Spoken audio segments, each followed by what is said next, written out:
United States Army presents The Big Picture, an official report produced for the armed forces and the American people. Now, to show you part of the big picture, here is Sergeant Stuart Queen. There is an ancient maxim which says that the more things change, the more they are the same. It often comes as a surprise to many of us that despite the extraordinary changes we've seen in military weapons during our generation, there are basic truths of military science and tactics which have remained unchanged for centuries. One of those basic military truths, mobility, and its application to your modern army is the subject of today's Big Picture. 100 years ago, on the plains of the far west, a basic principle of military science was proven again. The principle is simple. Victory goes to the side whose ability to move and to shoot are most equally balanced.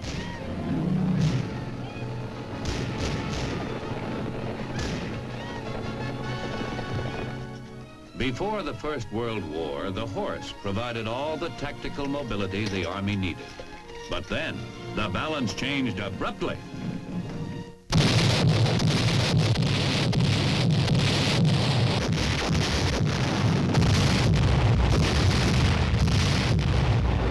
The soldier needed a faster means of moving from place to place in order to keep up with his own increased firepower. Thus, mechanization was born. Tanks were seen on the battlefield. Trucks replaced wagons. And airplanes were first tried as combat vehicles.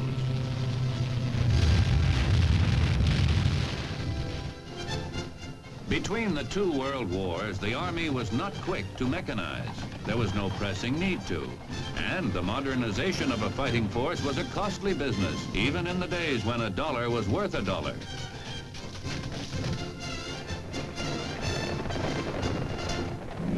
Then, Adolf Hitler triggered off a whole new concept of moving and shooting.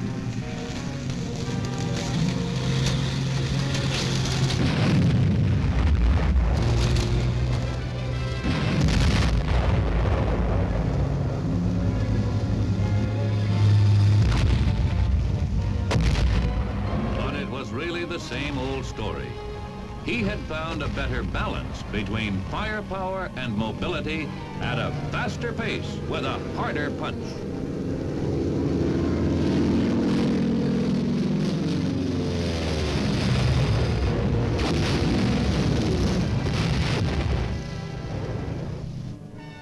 By the end of World War II, we had come far down the road toward mechanization. Reconnaissance, the search for information, had accelerated because mobility had been improved, and our soldier was again able to move as fast as he could shoot.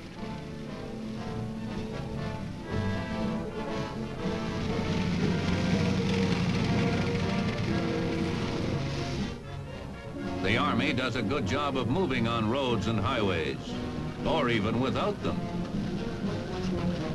Truck convoys can average 20 to 30 miles an hour.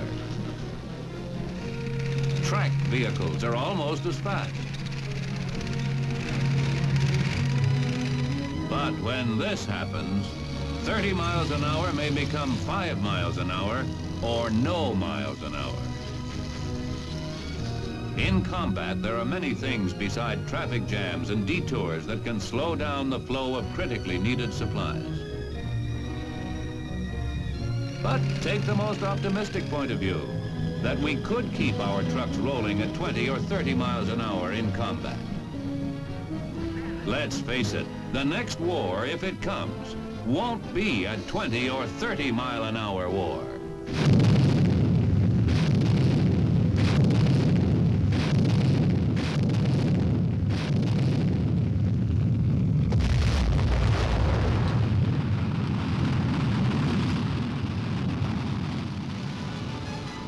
firepower available to the Army today is tremendous, and we must assume that our potential enemies have just as much firepower as we have.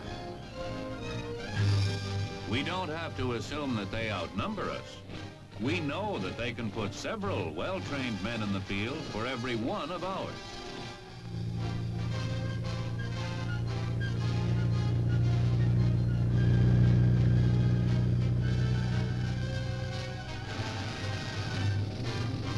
To face this threat, we must find a way to make our fighting force superior to theirs. How will we do this? One way, mobility through the air. The air, which has no mud holes or traffic jams, roadblocks or bridges. The Army must take to the air, not the air 20,000 feet up or even 2,000 feet up, but the air just above the treetops, or better yet, between the trees.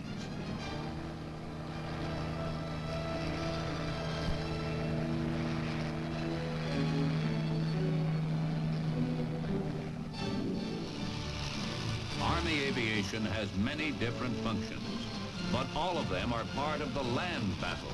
All of them are designed purely and simply to help the combat soldier win on the battlefield. Though soldiers have taken to the air, they remain just as much a part of the infantry, artillery, or armor as they were before becoming aviation specialists. The Army's aircraft are simply a better and faster means of moving from one place to another and getting a job done.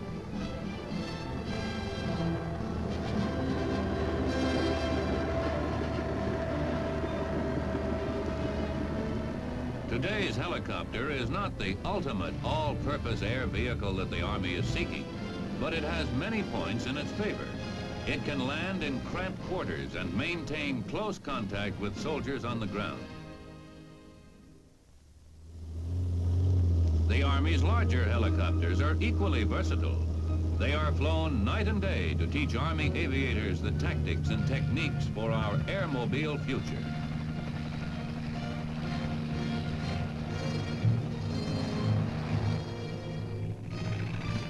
Army fixed-wing aircraft also have a high degree of maneuverability, and each of them has been chosen because it is rugged and can live in the field with the troops it serves. All of them are capable of landing on very short and rough fields.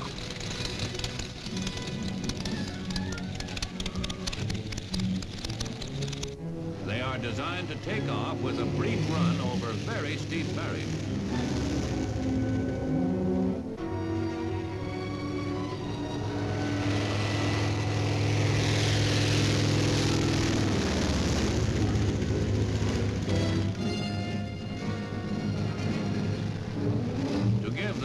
Possible support to our troops, many techniques have been devised by Army aviators. Paradrop of supplies is an old story. So is the laying of wire from fixed-wing planes. But one of the newer jobs for aviation is in collaboration with the Missile Command. The Honest John rocket is air transportable, so is its launching equipment. Thus, in a matter of minutes, a critically needed rocket can be hauled to a launching site and fired.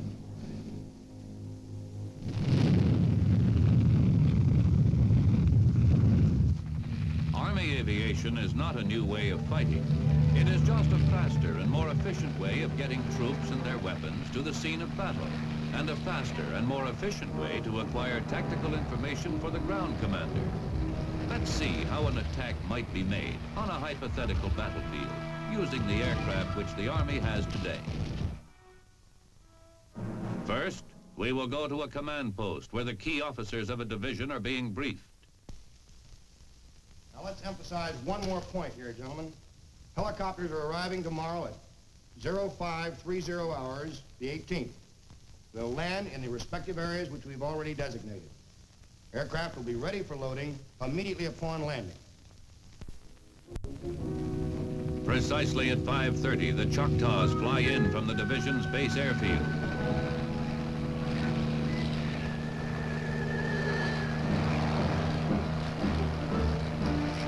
smoke pots mark the pickup site, and each pilot knows exactly where to touch down.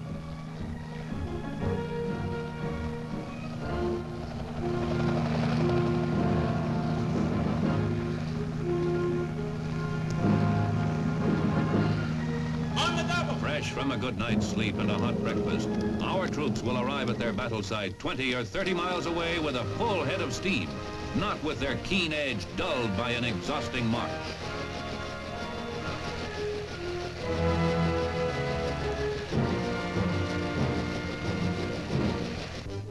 Meanwhile, Jeep-mounted heavy weapons are loaded aboard powerful Mojaves to be carried directly to the battle area.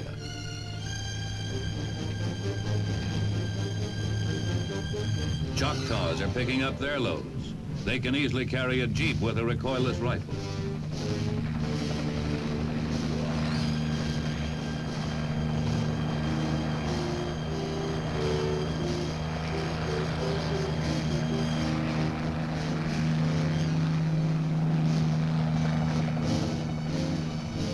Now the troop carriers are off, each with its load of fully equipped fighting men.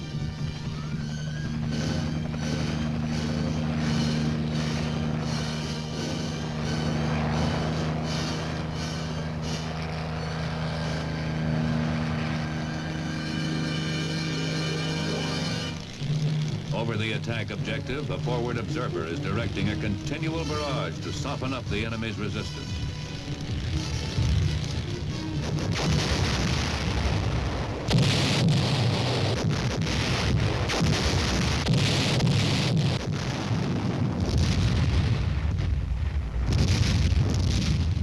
From his flying observation post, the observer prepares to lift the artillery fire.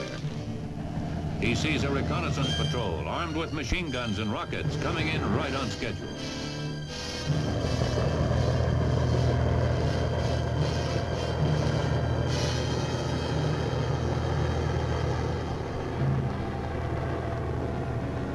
They proceed to a pre-planned position just behind the cover of a hill, then rise above the protecting ridge to sweep the area.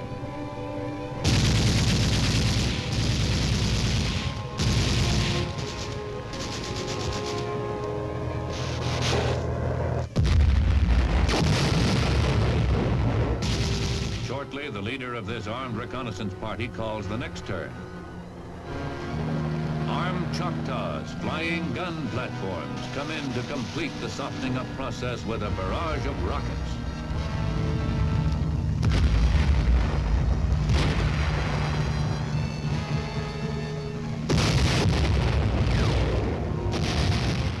The troop carriers near the battle area, winging over terrain obstacles impassable for troops on the ground.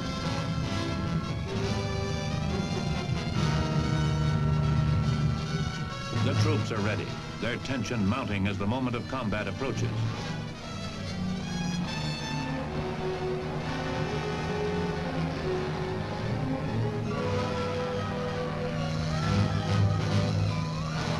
Another flight of armed Choctaws holds the enemy down.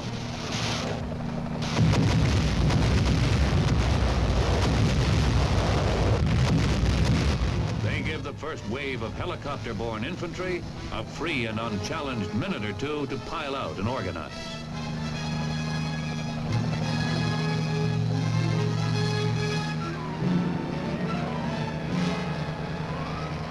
This is Army aviation paying off. Our men are landed practically on their objective, fresh and ready to go.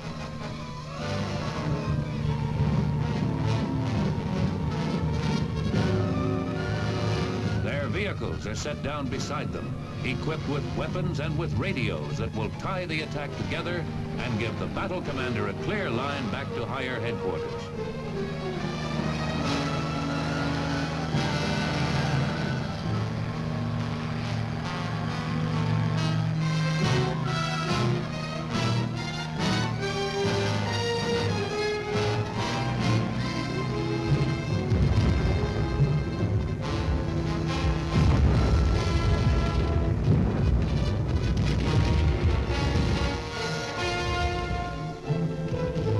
As the troops press forward, the Mojaves come in. Before the battle has hardly begun, a mechanical mule brings out a reserve of small arms ammunition, followed by more jeep-mounted recoilless rifles to reinforce the attack.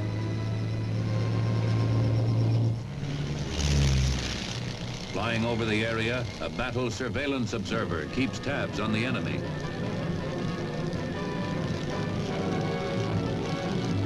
Information is thus gained on enemy strongpoints, reinforcements, and gun emplacements.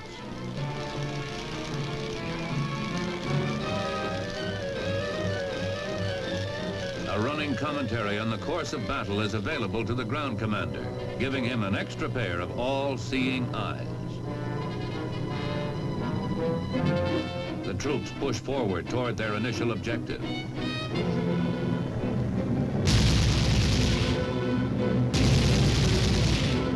Meanwhile, the armed helicopters have replenished their ammunition and are covering the advancing soldiers.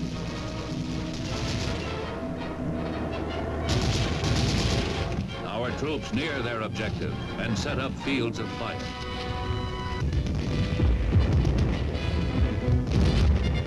The aggressor has anticipated the attack and has saved a Sunday punch for the infantry.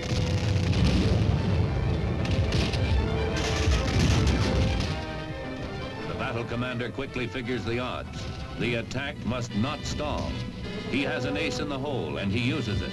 He radios directly to the commander of his reserve force, telling him to bring more troops forward in fixed wing planes to an assembly point for helicopter delivery to the battle scene.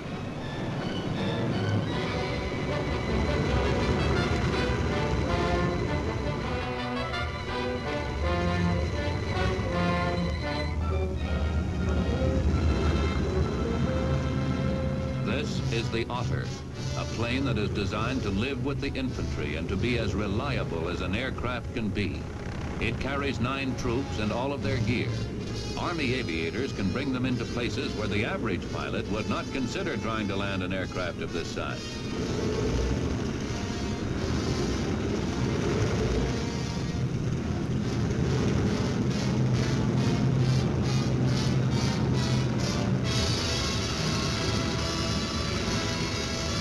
The Choctaw Air Ferry continues its shuttle, bringing more equipment and the reserves who were delivered to the assembly area in Otters.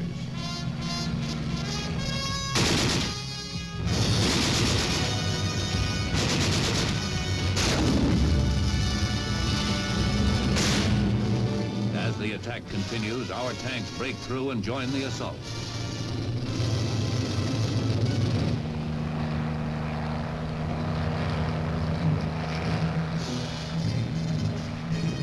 No battle is without casualties, but our Mojaves are ready.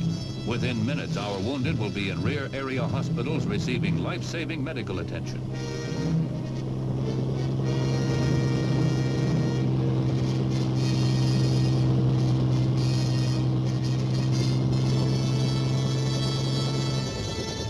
And now, at full fighting strength, the division surges forward.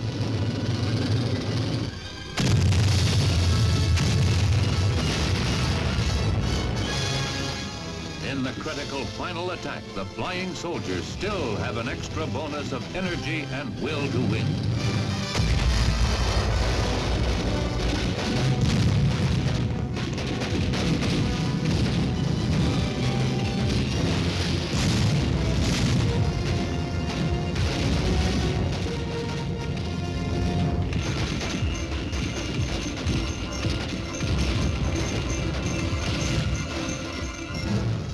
The enemy's determination is broken.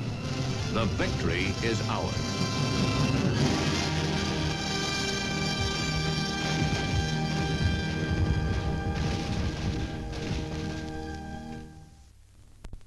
So far, we have seen more tactical applications of existing Army aircraft to the military problem of fire and maneuver. New as this equipment is, still newer aircraft are under development in response to the lessons learned by Army commanders in maneuvers such as those you've just seen. Now let's visit some aircraft plants around the country for a look into tomorrow. First, we'll go to Fort Worth, Texas, where the Iroquois helicopter is being built. This is the first aircraft designed specifically for Army use, and the first helicopter designed to use a gas turbine engine. It represents a significant breakthrough in the state of helicopter development.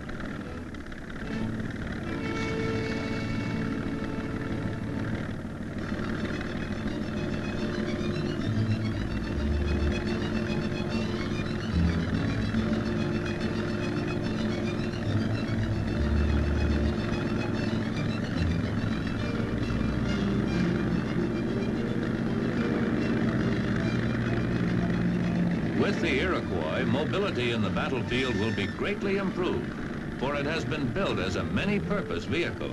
It will serve as a stable and agile platform from which to deliver fire. It will transport troops, keep them supplied, and speed them to a hospital.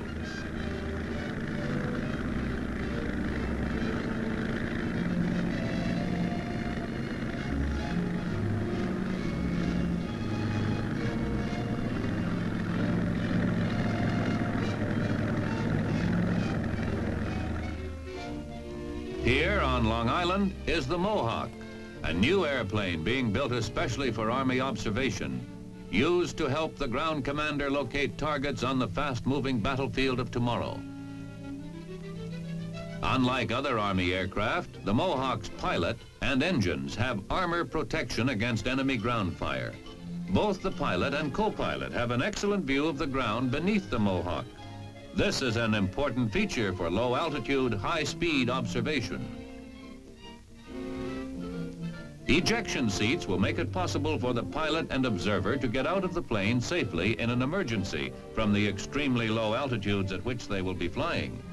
It is to be equipped with the latest in navigation equipment and will be capable of flying day or night in almost any weather. Facilities for aerial cameras are built into the fuselage. The cameras are operated remotely from the cockpit.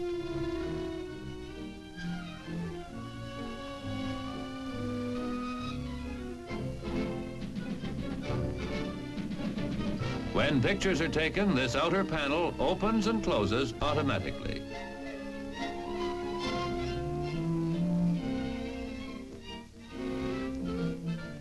Aft of the camera compartment is a large area where electronic components are installed. The Mohawk will be an ideal vehicle for the new television, radar, and infrared surveillance equipment that is being developed by the Army.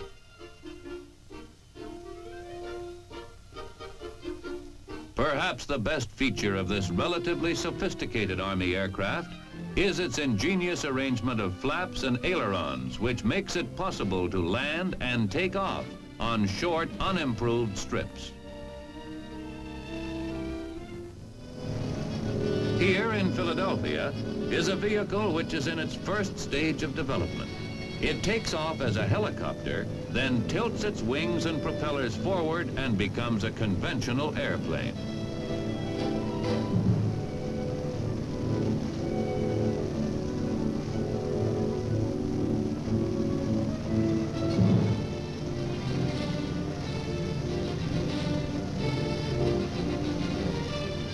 The tilt wing had undergone months of testing before the early morning in July 1958, when the first transition from vertical to horizontal configuration was tried.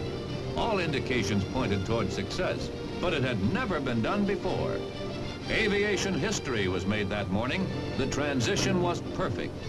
There is every reason to believe that within a few years, the Army aviator will be able to take off vertically from a small clearing, then fly with the speed and fuel economy of a conventional airplane to a landing site no larger than his tilt wing's length and width.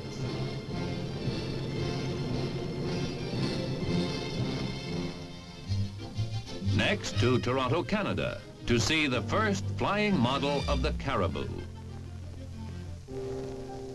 Several Caribous will be purchased by the Army for testing as a battlefield troop and cargo carrier.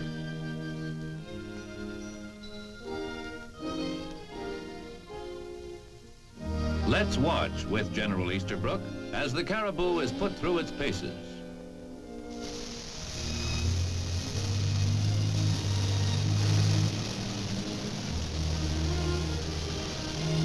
The most remarkable feature of the Caribou is its extremely short takeoff and landing ability. Watch this.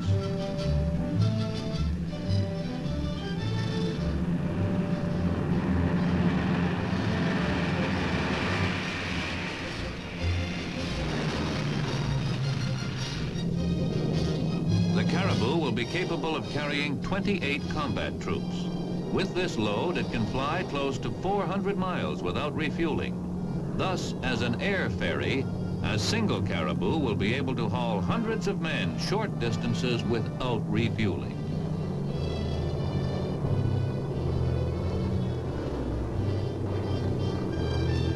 It will operate in rough country without prepared strips. For this 10-ton plus airplane requires only 500 feet from touchdown to a full stop.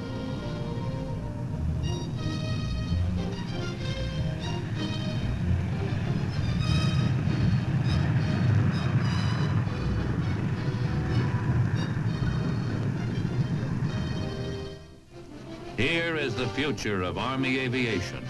The 15,000 soldiers who are directly involved in Army aviation today. They are working to improve the balance between firepower and movement so that tomorrow's war, if it comes, will find our side with the advantage. Army aviation is more than a new weapon. It multiplies the effectiveness of every weapon we have now and those we will have in the future. How soon our flying soldiers can realize the advantages which aviation can provide depends on our ability to develop this potential and to acquire the air vehicles to do the job.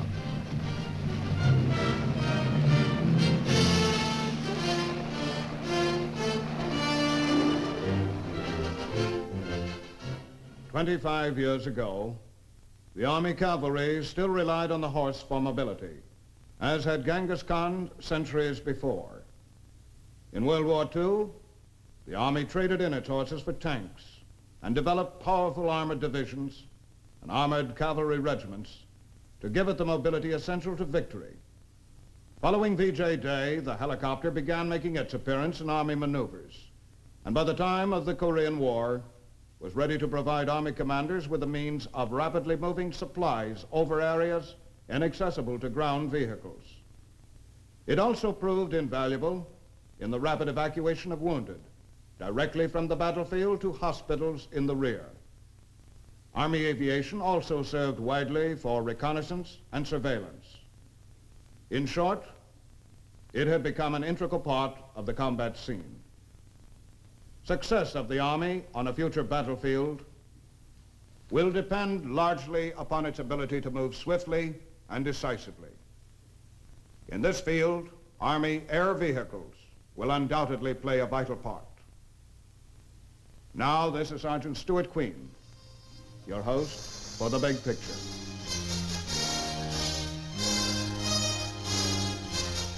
The Big Picture is an official report for the armed forces and the American people.